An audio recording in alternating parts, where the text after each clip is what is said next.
ដូចជាបបាក់ហ្មងមានតែម្នាក់តែបើផ្សេងមានបញ្ហា press ឆ្អឹងហើយនឹងខូចដៃបងបើសិនជាខាងភៀនហ្នឹងគេផ្ដល់ឱកាសឲ្យបងលេងខ្សែក្រវ៉ាត់តើបងគិតយ៉ាងណាដែរបងពីសមត្ថភាពរបស់យើងសម្រាប់ខ្ញុំវិញខ្ញុំអត់មានអីជានេះបងមានអរគុណសរសើរនេះគាត់ផ្ដល់ឱកាសឲ្យចឹងបងគាត់ថានេះសម្រាប់ខ្ញុំត្រូវការមើលពេលវេលាខ្លួនឯងដែរចឹងណាបងថាខ្ញុំស័ក្តិសមនឹងវាយខ្សែក្រវ៉ាត់នឹងអត់ចឹងណាបងបាទឥឡូវគិតថាខ្លួនឯងរងថ្ងៃហ្នឹងមិនអីបងអាចថាសមមិនទាន់ជាហ៊ានប្រកាសចិត្តបងទៅ9បង2ពួតបងបងនេះថ្ងៃគ្រូនេះនេះបាទជំរាបសួរបងសែនឌីបងខិតមើលខែខ្សែក្រវ៉ាត់តិចបងបាទខានឃើញបងប្រកួតនៅ PNN យូរណាបងយូរបងចូលប្រហែលឆ្នាំនេះបងដូចជា2025 10ឆ្នាំ10ឆ្នាំហ៎បាទកាលពីខ្ញុំប្រកួតលើកចុងក្រោយ PNN ដូចជាឆ្នាំ2015ជាងសង្វៀន PNN នេះកាលដែលបងប្រកួតប្រហែលបានប្រហែលប្រកួតបងអត់ចាំខ្ញុំប្រកួតចូលសង្វៀន PNN ដំបូងឡើយគឺខ្ញុំប្រកួតជុំខ្សែក្រវ៉ាត់ជើងកំពូលអ្នកប្រយុទ្ធបងបាទកាលហ្នឹងប្រហែលជុំបងកាលហ្នឹង16នាក់បាទប្រវល់ប្រហែលជុំដូចជាអត់ចាំដែរបងប្រហែលជា5 6ប្រកួតបាទហើយយ៉ាង8មិត្តភាពប្រហែលជា3 4ដងទៀតអញ្ចឹងណាបងឥឡូវសួរជេវិញបងដែរចាញ់ទេបងវាយនៅ PNN PNN ធ្លាប់ស្មើបងដែរចាញ់ធ្លាប់ស្មើចាញ់ទេបងខ្ញុំសុំគឺ insert មួយខ្ញុំចាំផុតការហ្នឹងគឺបាក់ពត់គេបាក់ដៃច្រើនមែនតើបងហ្នឹងវាជុំខ្សែក្រវ៉ាត់បាទកាលហ្នឹងបាក់បានអ្នកបងដូចជាបបាក់ហ្មងមានតែម្នាក់តែបើផ្សេងមានបញ្ហា press ឆ្អឹងហើយនឹងខូចដៃបងបាទភាគច្រើនប្រើជើងហ្មងតែឃើញបងឆ្ងាញ់កែងទេបាទអូបងប្អូនប្រវត្តិមិនធម្មតាទេបាទនេះបកមកកាន់ការប្រកួតនៅថ្ងៃស្អែកបងដែលមានបងជាបេក្ខភាពចូលរួមអម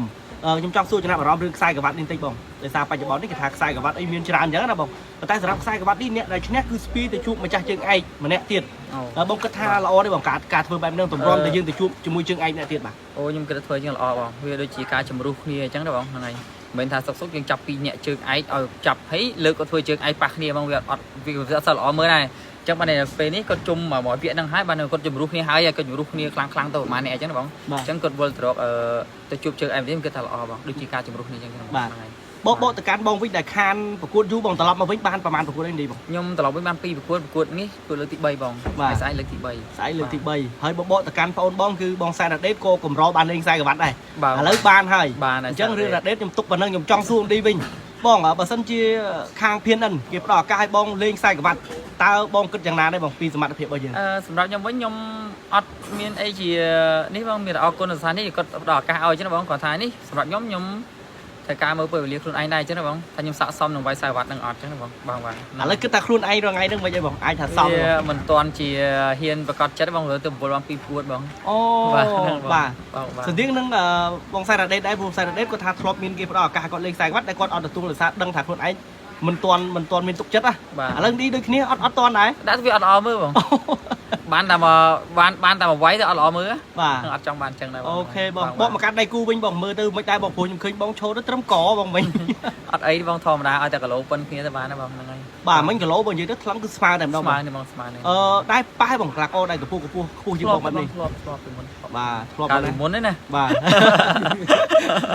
ហើយ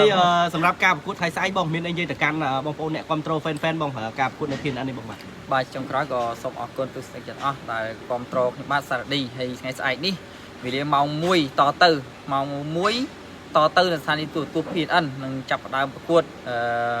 កីឡាបដាល់ហើយខ្ញុំបាទក៏ចូលរួមប្រកួតក្នុងស្ថានីយ៍ទូរទស្សន៍ PNN ដែរចូលសូមសំណូមក៏សូមឲ្យពុកម៉ែបងប្អូនតាមដានទស្សនាទាំងអស់គ្នាហើយសម្រាប់ខ្ញុំនឹងធ្វើឲ្យល្អបំផុតនៅស្អែកនេះបាទមួយទៀតបងគឺប្រកួត5ទឹកបងណាប្រកួត5ទឹកបងប្រកួត5ទឹកអូខេបាទអរគុណបងតែបងចង់